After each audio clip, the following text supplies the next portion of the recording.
Verdaderamente el tema que vamos a ver el día de hoy es sumamente complejo porque es un tema que tiene que ver con la palabra de Dios, pero al mismo tiempo es un tema que tiene que ver con los sentimientos del hombre. Cuando hablamos acerca de la acepción de personas, o para decirlo de una manera en la que estamos más acostumbrados, cuando hablamos acerca de la discriminación o acerca de tener preferencias dentro de la iglesia, una de las cosas que nosotros tenemos que entender es que este tema con mucha facilidad se puede malinterpretar por dos razones. Primero, se puede malinterpretar cuando nosotros no entendemos la diferencia entre una persona que discrimina y una persona que se siente discriminada. No sé si me hago entender, pero muchas veces el problema no es solamente que dentro de la iglesia puede haber discriminación o un sentido de favoritismo dentro de la congregación, sino que al mismo tiempo, cuando nosotros vemos textos como estos, debemos aprender a separar lo que es un pecado de tener preferencia dentro de la iglesia y un pecado de sentir que la gente tiene preferencias dentro de la iglesia. Son dos cosas muy distintas. Como cuando hablamos acerca del racismo. ¿Existe el racismo? Sí. ¿El racismo es parte de este problema? También. Pero una cosa es que alguien cometa un acto de racismo en contra de mí, otra cosa es que yo sienta que alguien fue racista conmigo. Muchas veces yo he escuchado a la gente dice, me paró el policía porque era racista. Bueno, ¿a qué velocidad iba? Como 20 arriba del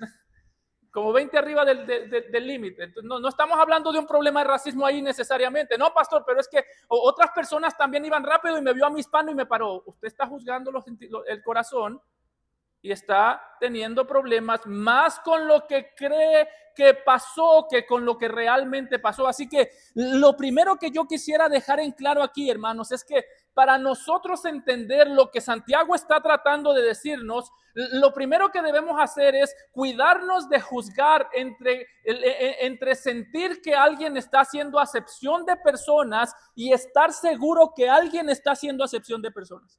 Otra vez, el hecho que yo sienta algo no quiere decir que ese algo es verdad.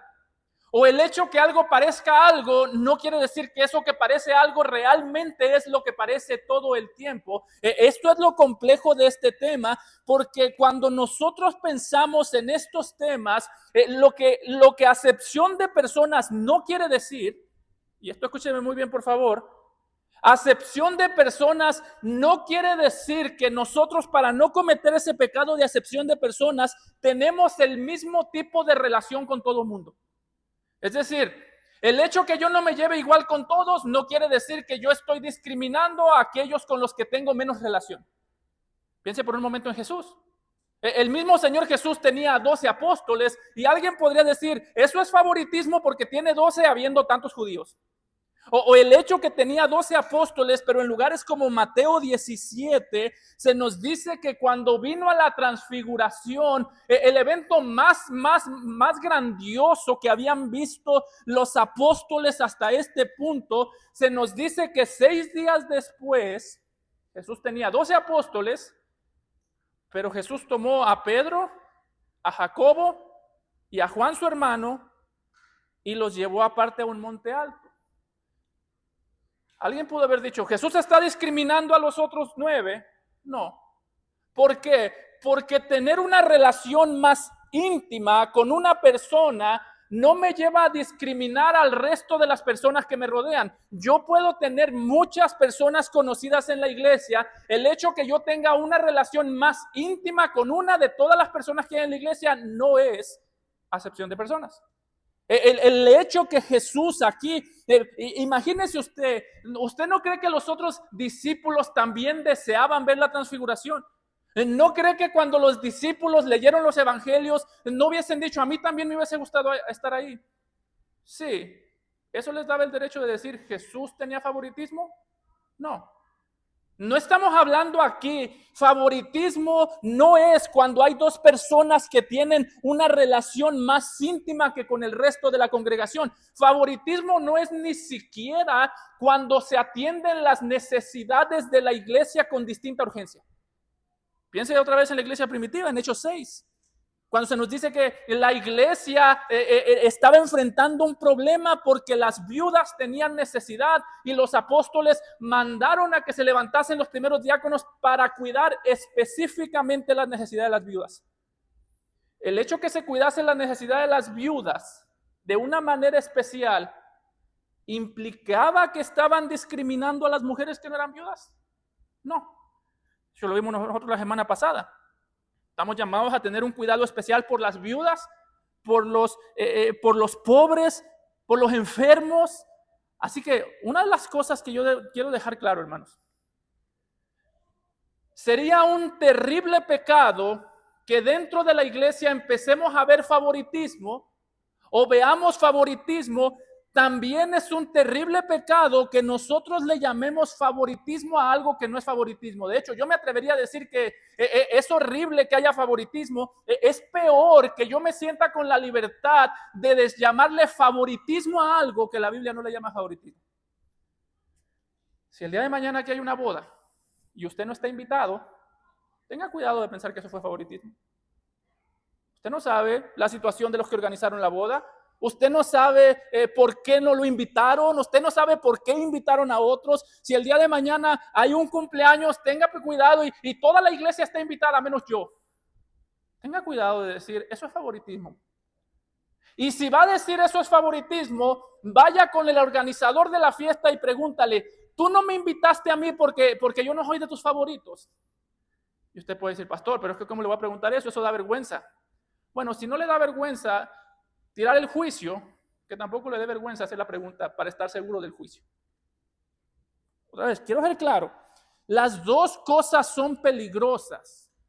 Ser una iglesia llena de favoritismo y ser una iglesia que a todo le llama favoritismo, de la misma manera que Jesús no incluyó a todos sus discípulos para que vieran la transfiguración, y de la misma manera que Jesús, el hecho que Jesús incluyese solo a 3 no hacía que amara menos a los otros 9. De esa misma manera nosotros debemos ser cuidadosos de pensar que el hecho que nosotros no estemos incluidos en todo implique que somos menos amados, implique que estamos siendo discriminados.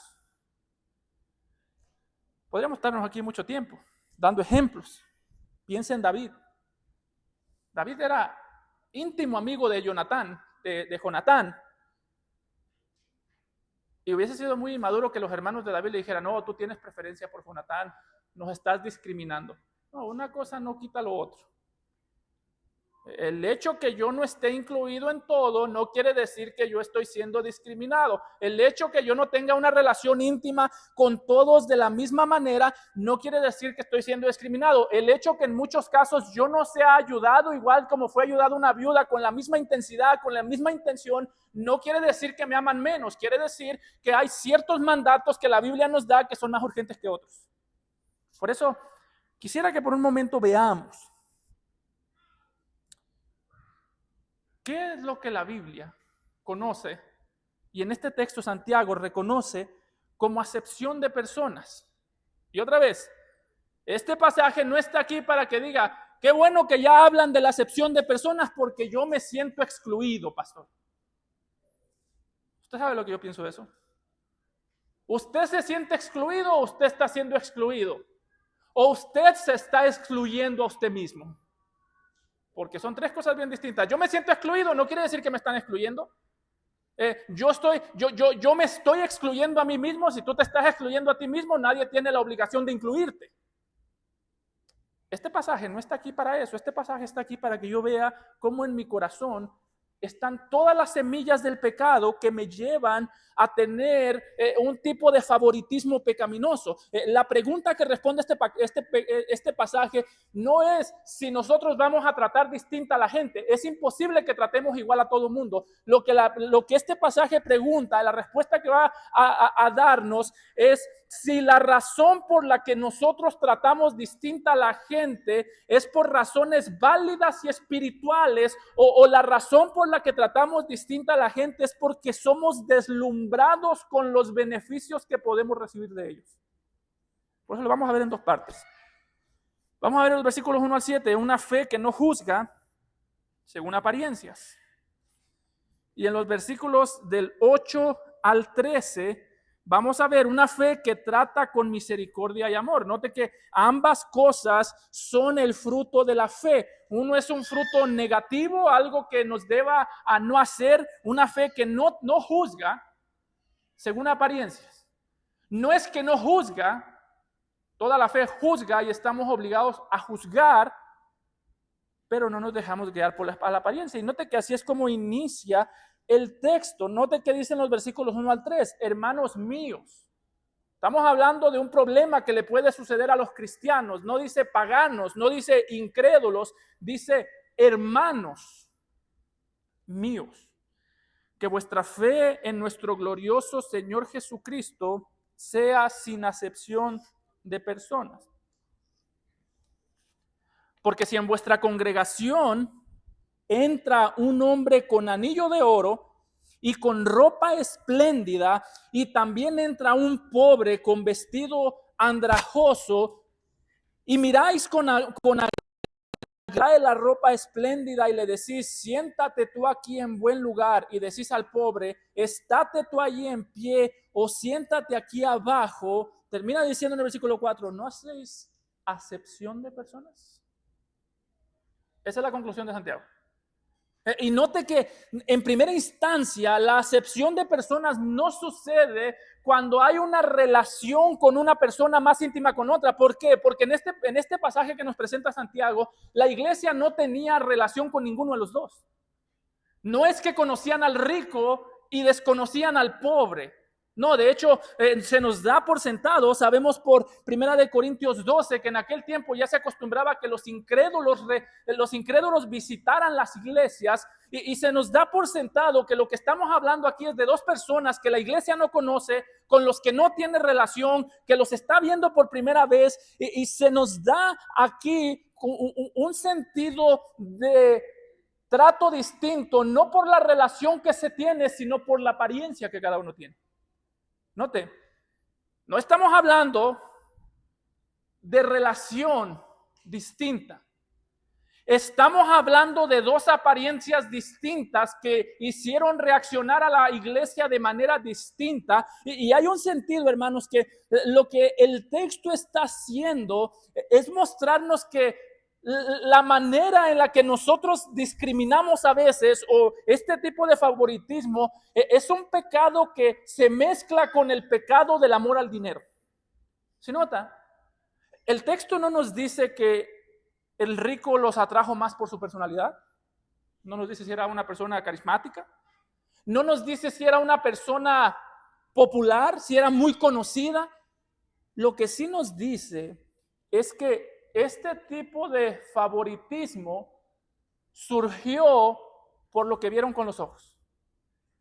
Fue un sentido muy similar de tentación como la que experimentó Eva cuando miró con sus ojos el árbol que era bueno, que era agradable. Básicamente se nos está dando este mismo sentido de tentación. Y algo interesante, hermanos, es que el texto nos está diciendo en este punto la discriminación o la acepción de personas no era porque las personas, los cristianos, amaban al rico. Tampoco era porque los cristianos odiaban al pobre. No, en un sentido ni el rico ni el pobre les interesaba. El problema era que estaban deslumbrados con las riquezas del rico. Es por eso que la acepción de personas que Santiago está condenando es aquella que me mueve por lo que ven mis ojos. Es aquella que me mueve por amor al dinero. Y note lo peligroso que es el amor al dinero que está describiendo Santiago aquí. Pablo nos dice en 1 Timoteo 6:10 que la raíz de todos los males es el amor al dinero. ¿Hasta qué punto el amor al dinero es peligroso? Es tan peligroso que el amor al dinero te puede llevar a trabajar al punto que te olvidas de tu familia, y es tan peligroso que el amor al dinero te puede llevar a ser amigo al punto que se te olvida de quién estás haciéndote amigo. Eso es lo que sucede con este favoritismo. ¿Quién era el rico? ¿Quién sabe? Pero tiene dinero, eso es suficiente. ¿Quién era el rico? ¿Quién sabe? Pero viene bien vestido, y como viene bien vestido le va a dar mejor aspecto a la iglesia, entonces sentémoslo a frente. Ese es el problema del amor al dinero. Nos lleva a descuidar nuestra familia y nos lleva a tener cuidado de personas, no por lo que esas personas valen, sino por lo que ellos tienen, por la manera en la que nosotros valoramos lo que ellos tienen. Por eso, hermano, que en esto, si tú y yo no estamos luchando con el amor al dinero, puedes estar seguro que tú y yo no estamos luchando con el favoritismo. Así sea que por fuera parezca que trates a todo igual. Si tú no estás luchando contra el amor al dinero, te puedo asegurar que tú tienes favoritismo. Te puedo asegurar que tú eres una persona que tiene favoritismo y que tú eres una persona de la que se está hablando aquí, de la que está hablando aquí Santiago, un juez con malos pensamientos. Así que, ¿quién aquí ha vencido la guerra del amor al dinero por completo? Nadie.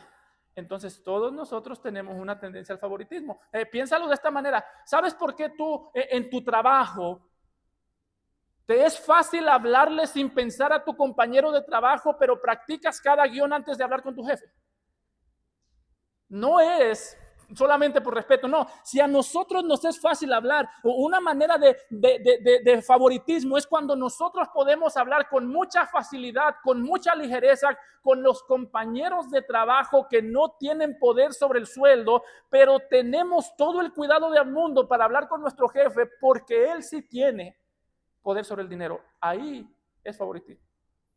Favoritismo no es que en la iglesia nos llevemos bien unos con otros y no nos llevemos igual con todos. Favoritismo sería que tú te lleves bien con un hermano porque tiene dinero y no te preocupe tanto la opinión de otros. O favoritismo sería que cuando un miembro se va de la iglesia, lo primero que pensemos es cómo van a sufrir las finanzas de la iglesia. Si aporta mucho, lo retenemos. Si no aporta, que se vaya. Eso es favoritismo.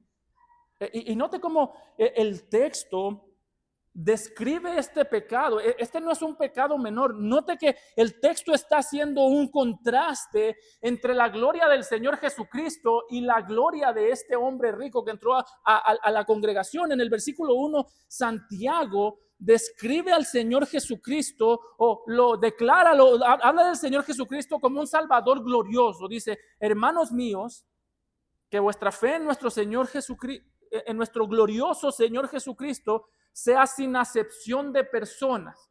Esa palabra es importante porque a lo largo de la epístola Santiago solamente menciona al Señor Jesucristo 2 veces. Es una de las cartas que menos menciona al Señor Jesucristo, y lo interesante es que cuando lo menciona quiere que tengamos la imagen de un Salvador glorioso. De hecho, una mejor traducción sería que vuestra fe en nuestro Señor o el Señor de la gloria Jesucristo sea sin acepción de personas.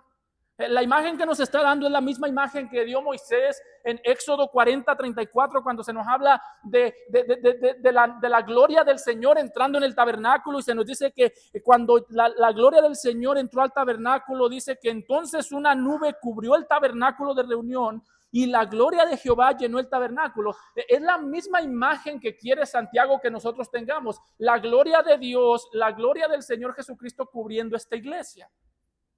¿Y por qué hace eso Santiago? Note que Santiago describe al hombre rico como un hombre que entra bien cambiado, con un traje, dice, espléndido, con un anillo en su mano. Y es como si Santiago dijese: los únicos que se admiran de eso son los que no han visto la gloria de Cristo. Es interesante que cuando Éxodo 40 nos dice que la gloria de Jehová cubrió el tabernáculo, se nos dice que Moisés no podía ver, no podía entrar. Y es interesante que el contraste de Santiago, es interesante que cuando la gloria cubrió el tabernáculo, Moisés no podía ver. La vista de Moisés estaba totalmente cubierta de la gloria, mientras que en el caso de Santiago, aquellos que tienen favoritismo por los ricos tienen su vista cubierta no por la gloria de Dios, sino por la gloria del hombre. Eso es lo terrible de este pecado. ¿Sabes por qué puedes tratar mal a tu compañero de trabajo y no a tu jefe? Porque la gloria de tu jefe te tiene cegado. La gloria de tu jefe te tiene cegado. ¿Sabes por qué? Cuando tu jefe se enoja contigo no puedes dormir, pero cuando tu compañero de trabajo se enoja contigo, tú te enojas más, porque la gloria del jefe te tiene cegado al punto que amas más la imagen que está en el billete que te pagan por tu trabajo que la imagen de Dios puesta en tu compañero de trabajo. Eso es lo que está diciendo Santiago. De hecho, es interesante. La palabra acepción literalmente quiere decir recibir el rostro. Quiere decir voltear el rostro de alguien. Y ese es el punto de Santiago. Si nosotros estamos muy enfocados y si nosotros estamos perdidos y estamos sorprendidos por la gloria humana, si el rostro humano nos produce a nosotros asombro, es porque estamos dándole la espalda al rostro de Dios. Ese es el punto, hermanos. Eso es lo terrible de este pecado. Por eso es que le digo, no podemos tirar esta acusación a la ligera. No podemos tirar esta acusación sin estar hablando de un pecado grande en la iglesia o sin estar cometiendo un pecado grande en contra de Dios y la iglesia. Santiago está diciendo, el problema de ustedes no es que reciben bien al rico. El problema de ustedes no es ni siquiera que reciben mal al pobre. El problema de ustedes es que reciben muy bien el dinero y se enojan del que no puede traer dinero. Por eso, hermanos, que no hay un área en la que nosotros, o esta es una de las más grandes áreas en las que nosotros debemos cuidar nuestro corazón. Hermano, si el día de mañana aquí entrara un político con guardaespaldas, nuestro trabajo es decir que se siente donde pueda. No nos sorprende la gloria que tenga un político porque conocemos la gloria de Cristo. No nos sorprende cuando un famoso habla de Cristo porque conocemos la gloria de Cristo. Es interesante que estos destellos de favoritismo se ven en todos lados. Justin Bieber habló de la fe. Wow. El hermano habló de la fe, ya estoy acostumbrado. Hermano, por eso pregúntate esto. El día de hoy, ¿qué te está tapando la vista? La gloria de Cristo que reposa en este lugar o la gloria de aquellos que están en este lugar. Mañana cuando vayas a trabajar, ¿qué está cubriendo tu vista? ¿La gloria de Cristo, la gloria del Salvador que murió por ti en la cruz o la gloria del dinero que vas a recibir por causa del trabajo? Y si tú eres el jefe, ¿qué es lo que a ti te está tapando la vista? ¿La gloria de Cristo que te provee trabajo o tu propia gloria que sientes que tú eres el que provee a los que te siguen? Por eso es que muchas veces se dice que nosotros podemos saber dónde está el corazón del hombre dependiendo de lo que hace con su dinero o dependiendo de lo que hace para obtener dinero. Si tú con tu dinero sientes que puedes maltratar al hombre, ahí está tu gloria. Si tú estás dispuesto a mentir para obtener dinero, ahí está tu gloria. Por eso Santiago está diciendo, no tengan esa fe, que la gloria de Cristo sea tan grande al punto que cuando vean a un cristiano rico, a un hombre rico, no tengan nada que envidiarle porque conocen una gloria más grande que la de él. Es lo mismo que dijo Moisés en el Antiguo Testamento en Deuteronomio 10:17, cuando hablando de Jehová dijo, porque Jehová vuestro Dios es Dios de dioses y Señor de señores, dice, Dios grande, poderoso y temible, que no hace acepción de personas ni toma cohecho. Si nota la relación. Dice, si tú sabes que Dios es grande, las riquezas grandes del hombre no te van a parecer grandes. Si tú piensas que la riqueza del hombre es grande, es porque Dios te parece pequeño. Si tú piensas que Jehová es Dios de dioses y Señor de señores, el supremo que tiene toda autoridad, todo poder, el que dijo, mía es la plata, mía es el oro, entonces no vas a tener ningún tipo de problema en conocer al hombre más rico del mundo. ¿Por qué? Porque ya desde antes conocías al Dios más grande, rico del mundo, que dueño del oro y la plata. Así nosotros podemos medir si estamos cometiendo este pecado de acepción de personas.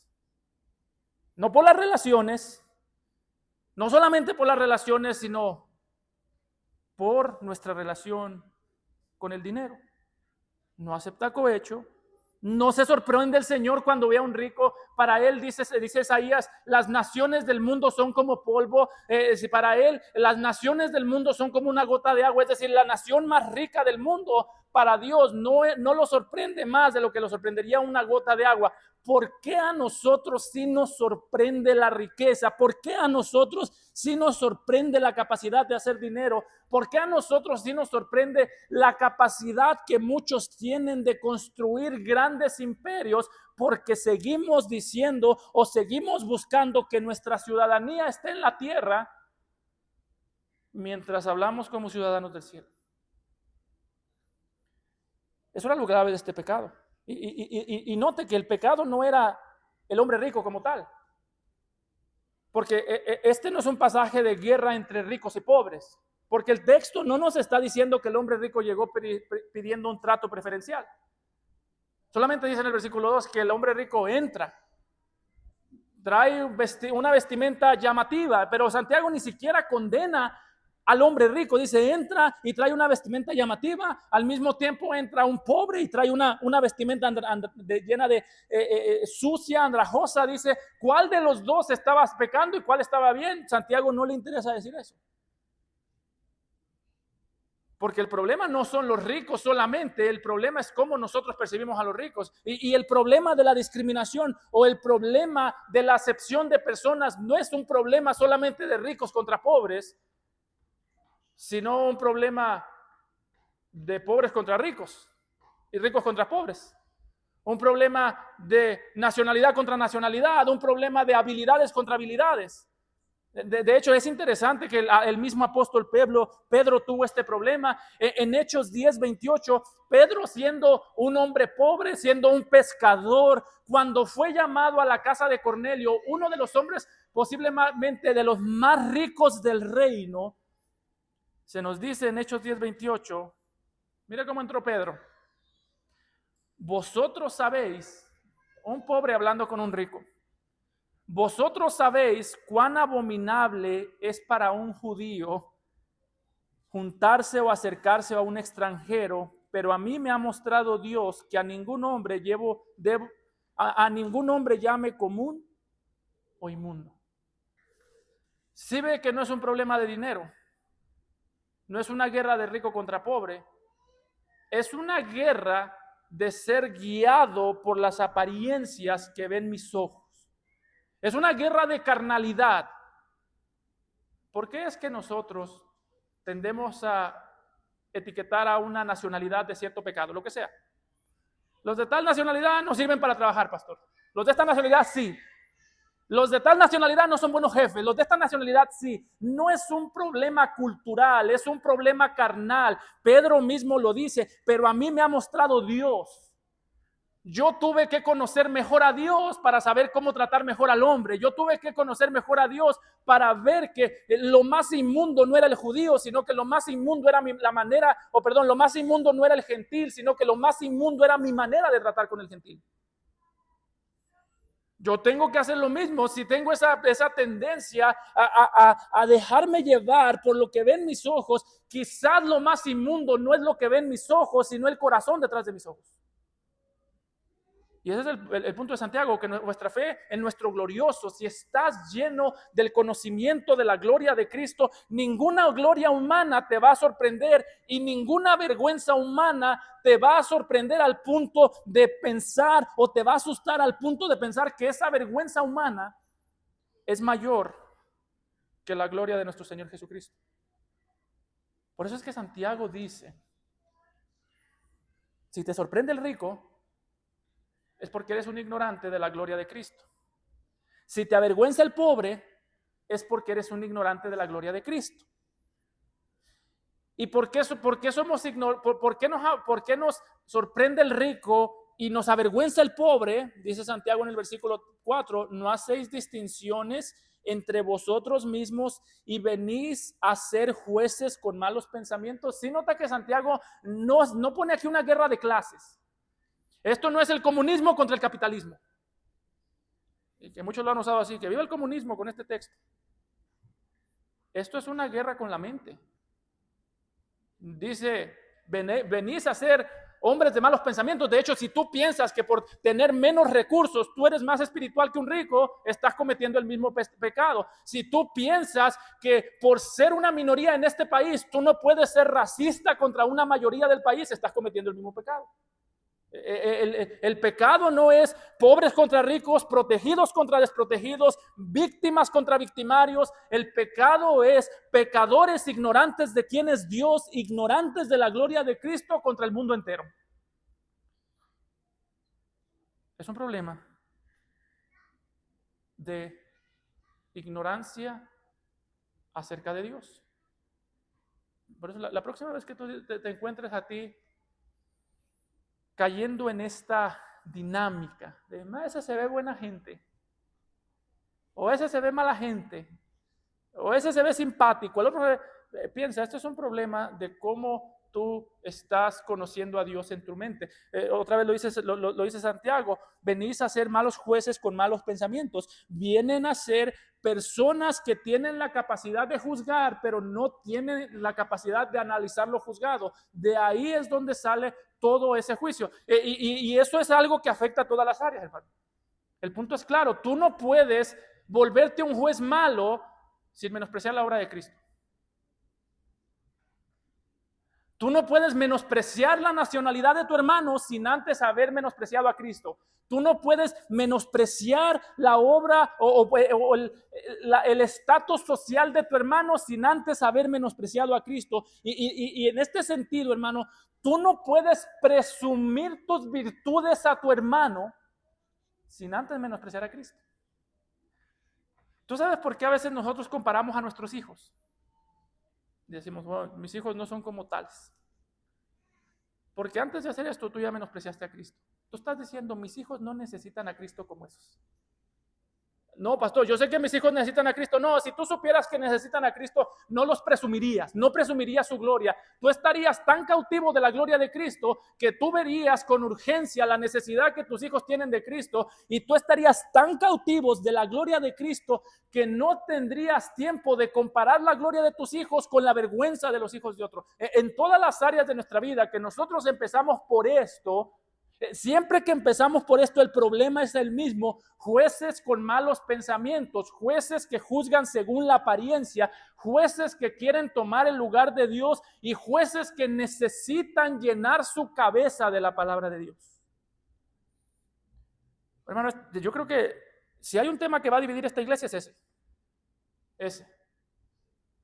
O porque somos jueces y acusamos injustamente de un pecado grave, o porque cometemos este pecado grave, y cuando alguien nos corrige no queremos reconocer, lo escondemos. Si algo va a dividir a nuestra iglesia, va a ser este pecado. Es lo que dividió a la iglesia de Corinto. Vaya y lea 1 Corintios 4. Pablo tuvo que llegar al punto de decirles: cuando Cristo vuelva, Él juzgará lo escondido de las intenciones que hay en el corazón. Pablo le está diciendo: no juzguen antes de tiempo. Métanse en la cabeza que Cristo es el único juez que tiene el panorama completo, que entiende todo, y dejen de juzgar los pensamientos. Si alguien no te saluda, no digas está haciendo acepción de personas. Si alguien no te habló, no digas está haciendo acepción de personas. Y si quieres saber si está haciendo acepción de personas, pregúntale. Porque si no tienes el valor para preguntar, no tengas el valor para hacer un juicio de esa magnitud. Note que, otra vez, yo no estoy diciendo que esto quiere decir que nos llevamos todos y nos tratamos todos igual. No, es interesante, hermanos, que Santiago mismo ya nos ha dicho que debemos tener un cuidado especial por las viudas, que no debemos tener, por ejemplo, por un hombre viudo que todavía puede trabajar. O es un cuidado especial que debemos tener por una persona enferma, que no tenemos que tener con alguien que está sano. Y al mismo tiempo hay una distinción en el trato por la edad. Note cómo lo dice Pablo en 1 de Timoteo 5:1. Dice Pablo: no reprendas al anciano, sino exhórtale como a padre.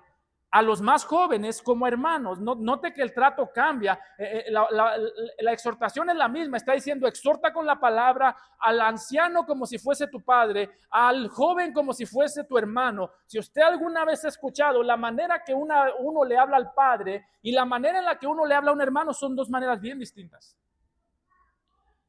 Alguien podría decir aquí, Pablo, pero eso es discriminación. A todos parejo. Es lo mismo que dice Levíticos. Te levantarás ante las canas. Yo como pastor tengo que exhortar a todo el mundo, pero no tengo que exhortar a todo el mundo igual. No porque tenga preferencias, sino porque le debo respeto distinto a cada uno. No puedo, el respeto que le debo a alguien que me dobla la edad no es el mismo respeto que le debo a un joven. A los dos les debo respeto, pero se ve distinto. Así que no es un punto de, bueno, entonces aquí todos somos todos iguales. Todos somos iguales, pero no todos tenemos la misma relación. No todos estamos en la misma situación. Y por eso Santiago lo que está atacando otra vez no es este pasaje para que yo me victimice cada vez que alguien no me saluda. Que dicho sea de paso, hermano, usted no puede evitar que alguien lo ofenda, pero sí puede evitar vivir ofendido.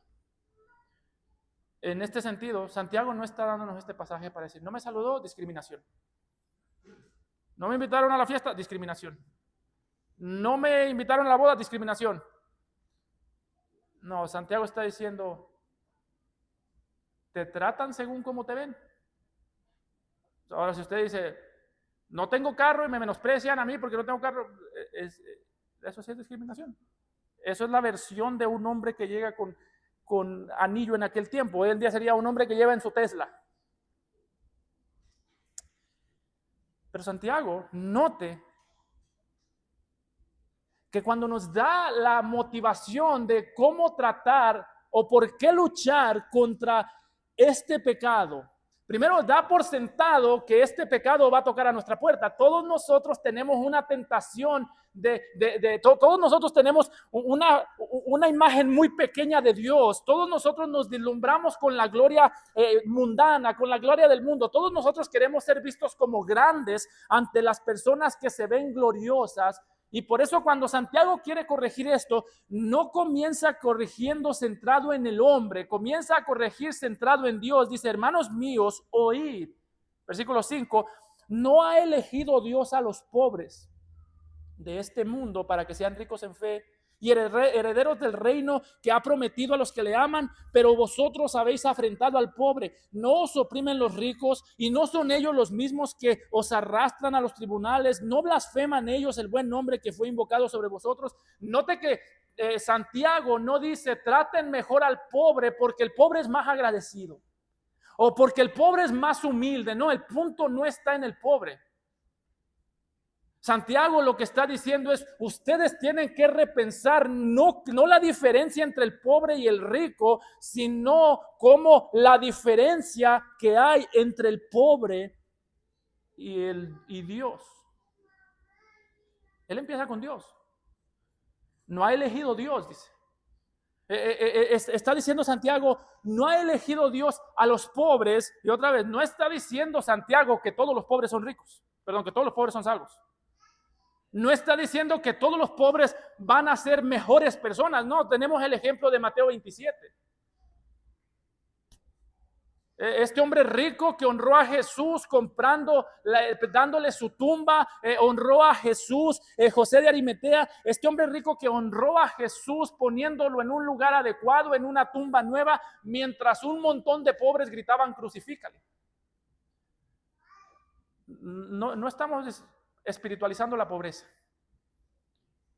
Entonces, ¿por qué dice eso Santiago? Porque es como si Santiago dijese, si a Dios no le sorprende la riqueza, que a ustedes tampoco.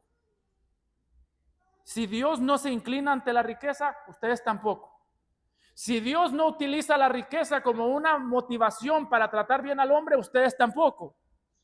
Y si Dios advierte acerca de los peligros que hay cuando nosotros contemplamos la riqueza, cuando nosotros empezamos a ser seducidos no por el dinero, sino por el amor al dinero. Si Dios mismo, cuando escoge, se nos dice que Dios escogió lo vil y lo menospreciado del mundo, entonces ustedes no tienen que tenerle ningún tipo de asco a lo que es vil y a lo que es menospreciado en el mundo.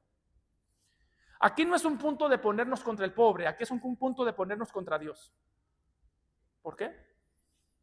Porque dice Pablo en 1 Corintios 1:26, no sois muchos sabios, según la carne, ni muchos poderosos, ni muchos nobles, sino que lo necio del mundo escogió Dios.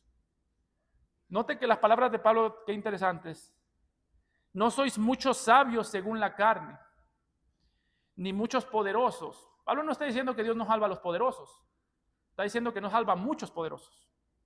O en la iglesia de Corintios no había muchos que eran poderosos. Pablo no está diciendo que Dios no salva a los nobles, a los de la nobleza, dice no, ni muchos nobles. Lo que Pablo sí está diciendo es que todos los que Dios salva tienen esta característica en común: lo necio del mundo escogió Dios.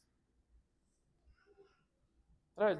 Yo no quiero que usted salga de aquí espiritualizando al pobre y satanizando al rico. Tampoco quiero que salga de aquí peleado con el pobre, peleado con el rico y justificando todo lo que hace el pobre. No, nosotros, si la palabra de Cristo, si la palabra de Dios no cambia nuestros pensamientos, usted puede estar con todos los pobres del mundo y va a seguir discriminando. Si la palabra de Dios cambia nuestros pensamientos, usted puede estar con todos los ricos del mundo y no va a estar tan impresionado. Piensa en Moisés. Por la fe, Moisés rehusó llamarse hijo de la hija de Faraón. Porque odiaba a Faraón, no. Porque amaba a los israelitos, no. ¿Por qué rehusó llamarse hijo de la hija de Faraón? Porque tenía en más alta estima los vituperios de Cristo que los placeres pasajeros del pecado. Dice el autor de Hebreos en Hebreos 11, Moisés estaba tan saturada la mente de Cristo que cuando veía a Faraón ya no le sorprendía. Cuando miró todo lo que iba a perder, si dejaba el reino de Faraón, ya no le dolía. Hermano, nota que descuidar tu mente para llenarla de la gloria de Cristo te va a llevar a someterte a un faraón. Quizás tu faraón es tu jefe, vive sorprendido, con miedo a ofenderlo, con miedo a decir la verdad porque él tiene poder sobre mi dinero. Quizás tu faraón es algún pastor famoso, dice lo mismo que todos los pastores, pero como lo dice él, suena más interesante. Quizás tu faraón es cualquier cosa, porque mientras tu mente no esté saturada del conocimiento de Dios, mientras tu mente no esté siendo transformada por la palabra, tú vas a seguir siendo un israelita bajo las órdenes, bajo el gobierno y bajo los deseos de Faraón. Dice el autor de Hebreos, por la fe Moisés no fue eso. Por la fe Moisés, cuando vio a su pueblo sufrir, no dijo, yo me voy con ellos porque soy judío. No fue eso. Por la fe Moisés no dijo, yo odio a Faraón porque es rico y es injusto que tenga muchas riquezas. No fue eso. Por la fe puesta en Cristo, estimó los vituperios de Cristo más grande que los placeres que le ofrecía Egipto. ¿Por qué? Porque tenía sus ojos puestos en el galardón. Y ese es el punto de Santiago. Si en verdad cumplís la ley real, dice en el versículo 8, conforme a las Escrituras, amarás a tu prójimo como a ti mismo, bien hacéis. Pero si hacéis acepción de personas, cometéis pecado y quedáis convictos por la ley como transgresores, porque cualquiera que guardare toda la ley, pero ofendiere a un punto, se hace culpable de todos los mandamientos. Note que Santiago está diciendo, el requisito para no tener favoritismos es cumplir la ley real. No es centrarme en el hombre y decir, no, Si tú te preocupas por cumplir la ley real, tú no vas a tener este problema. Y si tú tienes este problema es porque tú hace rato no estás cumpliendo la ley real. Es interesante que Santiago no hace este pecado principalmente en contra de la víctima, sino en contra del rey. No, note que lo dice, si en verdad cumplís la ley real, conforme a las escrituras, amarás a tu prójimo como a ti mismo bien hacéis, pero si hacéis acepción de personas, no dice pecas contra la persona, aunque ciertamente pecas contra la persona, dice cometéis pecado y quedáis convictos por la ley como transgresores. Santiago está diciendo tu problema no es con el hombre, tu problema cuando tienes un problema con el hombre es porque hace rato tuviste un problema con aquel que creó al hombre. Es decir, yo no puedo maltratarlo a usted en público sin antes haber dejado la ley real en secreto. Y es interesante que Santiago aquí le llame la ley real, es la ley del rey. ¿Por qué le llama la ley real? Bueno, porque el mismo rey ya antes había dado esta ley. Dijo, amarás a tu prójimo como a ti mismo en Mateo 22:39. Otra vez, cuando habla de la ley real, no está hablando de la ley de Moisés. No está hablando de la ley del Antiguo Testamento, aunque la ley real es aquel cumplimiento de la ley del Antiguo Testamento. Lo que está haciendo Santiago es algo mucho, mucho, mucho más grave. ¿Es grave pecar contra la ley de Moisés? Dice el autor de Hebreos. Sí, es peor pecar contra la ley del Señor Jesucristo. ¿Por qué? Dice el autor de Hebreos, si uno o dos pecaban contra la ley de Moisés, muera irremisiblemente, cuánto más juicio, cuánta más condenación no habrá contra aquel que peca contra alguien mucho más grande que Moisés. Y lo que está diciendo Santiago es, ¿cómo puedes tú entonces cumplir la ley real? No despegues el mandamiento de la ley real del rey. Es decir, no separes el mandamiento de Cristo como rey, no separes ese mandamiento del rey. ¿Por qué? Porque confiar en el rey lleva a obedecer al rey. Dice Pablo en Gálatas 5:8 que la fe obra por el amor. La fe en quien, en un contexto en el que está comparando la ley de Moisés y el evangelio de Cristo, Pablo está diciendo, si ustedes tienen confianza en el Señor Jesucristo, ¿bajo a qué ley se van a someter? Dice el autor de Hebreos, dice Pablo que se van a someter a la fe que obra por el amor.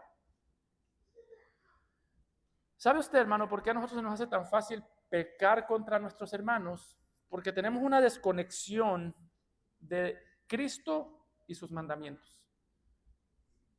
Por eso es que dice esos famosos dichos, yo no tengo problema con Dios, tengo problema con la gente. O yo tengo una relación con Cristo y no necesito una relación con la iglesia. ¿Por qué? Porque separamos al rey de su reino. Porque queremos construir un rey que no nos mande a vivir en su reino, o queremos construir un rey que no tenga palabra para gobernar su reino, o ¿sabe por qué nosotros a veces tenemos este pecado de sentirnos más maduros de lo que realmente somos? ¿Por qué nosotros a veces sentimos que cumplimos casi todo? Bueno, porque tenemos muy poco conocimiento de qué es la ley que nos ha dado el rey. De hecho, Santiago está diciendo, si tú sientes que lo cumples casi todo, en realidad tú no cumples nada.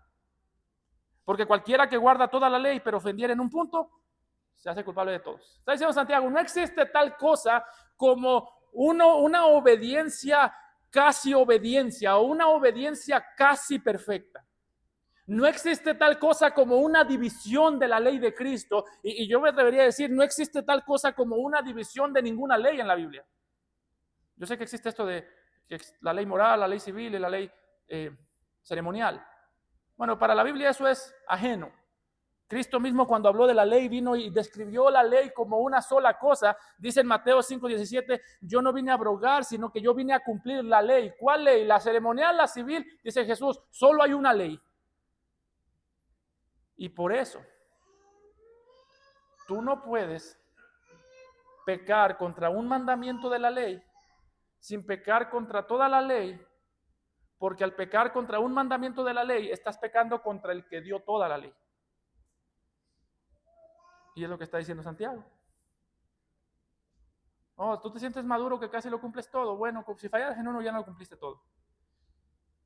Tú te sientes maduro que casi llegas a la madurez, solo te falta afinar. No, está diciendo Santiago, ¿cómo vamos a vencer este pecado cuando dejamos de desconectar al Rey de sus mandamientos? Si Cristo dijo, amaos los unos a los otros, el no amar a mi hermano, yo debería de verlo como una afrenta en contra del Rey que dio ese mandamiento. Si Cristo dijo, llevad las cargas los unos de los otros, el hecho de yo ver a mi hermano cargando una carga y no ayudarle, debería llevarme a verme como alguien que le está dando la espalda al Rey que ha hablado su ley. De hecho, es lo que dice Pablo en Gálatas 6:2, sobrellevad los unos las cargas de los otros y cumplid así la ley de Cristo. Esto es lo increíble de Santiago, hermanos, que a veces nosotros podemos ver a Santiago como alguien más interesado en las obras que en cualquier otra cosa, pero Santiago, si hay un pasaje que nos habla de la gracia de Dios, es este pasaje en Santiago. Santiago está diciendo, Cristo cumplió la ley, Cristo cumplió toda la ley para que tú te puedas someter a los mandamientos del Rey. ¿Por qué nosotros ya no sacrificamos? ¿Por qué nosotros ya no seguimos toda la ley del Antiguo Testamento? Porque el que cumplió la ley, cumplió toda la ley para que nosotros nos podamos someter a los mandamientos del Rey. Por eso es que nosotros leemos las leyes antiguas a la luz de los mandamientos nuevos, a la luz del mensaje nuevo, del evangelio. Por eso, si tú estás aquí, nota qué tan grave es tu pecado si no has creído en Cristo.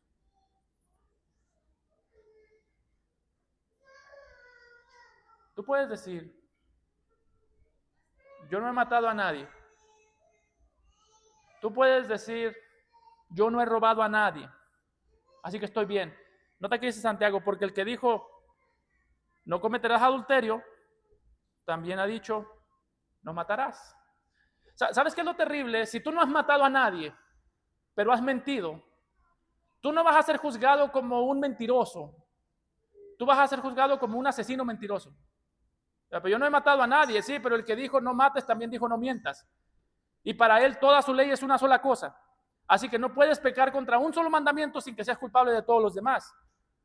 Si tú dices, yo no he matado a nadie, pero no he cometido adulterio, pero dije mentira, bueno, tú vas a ser juzgado como un mentiroso, adúltero, asesino. Es por eso que cuando Jesús nos habló de su salvación, no dijo vayan y cumplan todos los mandamientos de la ley de Moisés, no dijo vayan y súbanse al Sinaí. ¿Sabes por qué Cristo subió al monte Calvario? Porque tú no podías subir al Sinaí a tomar la ley. ¿Sabes por qué Cristo dijo vengan a mí los que están cansados y cargados y yo los haré descansar? Llevad mi yugo sobre vosotros, porque el yugo de Moisés era demasiado pesado para ti. Lo que el yugo de Moisés sigue haciendo el día de hoy es aplastándote con culpa, más culpa, más culpa, más culpa. Así que tú puedes decir, yo no he matado a nadie. Dios dice, no, sí has matado. Yo no he adulterado con nadie. Sí eres un adúltero. Tienes un corazón adúltero. Y un corazón adúltero se merece lo mismo que cualquier adúltero. Puedes decir, yo necesito descanso. Cree en Cristo y serás salvo. Cristo dijo, vengan a mí y yo les daré descanso. Pero al mismo tiempo podemos entender, no vengan a mí y yo seré su peor cansancio. Lea Apocalipsis, la ira del Cordero, la ira de aquel que derrama su ira sobre los fornicarios, sobre los cobardes, sobre los mentirosos. Aquí no hay punto medio, o tú vienes a Cristo y descansas, o Cristo viene a ti y te trae cansancio por la eternidad, trayendo juicio sobre tu pecado. O tú vienes al Calvario y recibes descanso, o tú vives en el Sinaí y recibes cansancio y juicio. Y por eso está diciendo Santiago, ¿cómo entonces nosotros empezamos a obedecer a Dios con gozo, tratando, dejando el favoritismo dentro de la iglesia? cumplir la ley real, la ley de Cristo, amaos unos a los otros, toma el evangelio, cree en el evangelio, que ese evangelio, esa fe produzca amor y dice, así hablad y así haced, como los que habéis de ser juzgados por la ley de la libertad. Otra vez, ¿qué es la ley de la libertad? El evangelio. Porque juicio sin misericordia se hará con aquel que hiciere misericordia, y la misericordia triunfa sobre el juicio. Note que Santiago va de menos a más. Empieza diciendo, tengan cuidado de no juzgar conforme a las apariencias. Continúa diciendo, tengan cuidado de prestarle atención al mandamiento, a la ley real. Ámense los unos a los otros. Y termina diciendo, tengan cuidado con que ese amor no sea solamente externo. Así hablad y así haced como los que habéis de ser juzgados por la ley de la libertad, porque juicio sin misericordia se hará con aquel que no hiciere misericordia, y la misericordia triunfa sobre el juicio. Está diciendo Santiago, ustedes pueden fingir cualquier cosa menos un corazón lleno de misericordia. La misericordia es algo que no se finge, por lo menos no delante de Dios. Y está diciendo Santiago, si ustedes han sido juzgados por el evangelio, juzguen conforme al evangelio. Si ustedes han recibido la gracia del evangelio, juzguen conforme a la gracia del evangelio. Entreguen la gracia del evangelio, porque juicio sin misericordia se hará a todo aquel que no hiciere misericordia. Note lo que está diciendo Santiago, hermano. ¿Sabe usted por qué nosotros no somos misericordiosos? Hay veces que uno dice, para yo ser misericordioso, yo tengo primero que saber que yo soy más pecador que la otra persona. Si usted me da una cachetada, yo entiendo que yo soy muy pecador, yo soy más pecador que usted y necesito misericordia. No. Lo más grave de nuestra falta de misericordia no es que no entendemos qué tan profundo es nuestro pecado. Lo más grave de nuestra falta de misericordia es que no entendemos qué tan profunda es la gracia de Dios. Yo no puedo ser falto de misericordia sin hablar, sin pecar en contra de la misericordia de Dios. Por eso Jesús mismo dijo, bienaventurados los misericordiosos, porque ellos alcanzarán misericordia.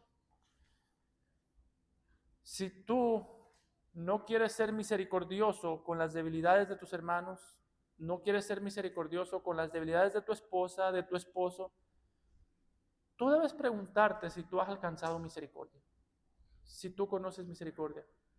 Y otra vez, no estoy diciendo, medita en tu pecado para que sepas qué grande es tu pecado. No. Medita en la misericordia para que sepas qué grande es la misericordia de Dios. Y qué tan grande esa misericordia, más grande que el pecado de tu hermano, más grande que todo tu pecado. Note cómo termina. Juicio sin misericordia se hará contra aquel que no tiene misericordia. Conoce la misericordia, medita en la misericordia, renueva tu mente por las misericordias de Dios y la misericordia a los hijos de Dios. Darle misericordia a un hijo de Dios será un gozo del corazón. Amado Padre, Señor, te damos gracias por tu palabra, por tu misericordia, Señor. Y confesamos, Señor, que nuestro mayor problema no es siquiera que los ricos nos sorprenden y por eso tenemos preferencia por ellos. Nuestro mayor problema no es ni siquiera que los pobres nos avergüenzan y por eso tendemos a tratarlos con menos cuidado. Nuestro mayor pecado es que tu grandeza no nos sorprende y por eso nos sorprende la riqueza del terrenal. Y nuestra mayor falta, Señor, es que tu grandeza no nos sorprende y no nos llena la mente y por eso nos da vergüenza la pobreza que nos rodea, Señor. Padre, si conociéramos tu gloria, sabríamos, Señor, que hay más gloria tuya que podemos ver en un hombre cristiano pobre que en un hombre incrédulo rico. Y sabríamos, Señor, Si conociéramos tu grandeza, que el solo hecho de que tú mores en un hombre hace de ese hombre un templo digno de ser amado. Padre, ayúdanos a recordar que no has llamado entre nosotros a muchos nobles, por tanto que no nos sorprenda la nobleza de este mundo. No has llamado entre nosotros a muchos sabios, por tanto que no nos sorprenda ni nos intimide la sabiduría de este mundo.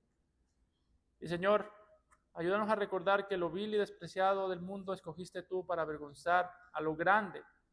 Por tanto, Señor, que no nos avergüence el sentirnos pequeños, porque Padre, hasta que no entendamos tu misericordia, será para nosotros una carga pesada tratar a los que nos rodean con misericordia. Ayúdanos, Padre, te lo rogamos en Cristo Jesús. Amén. Quisiera pedirles que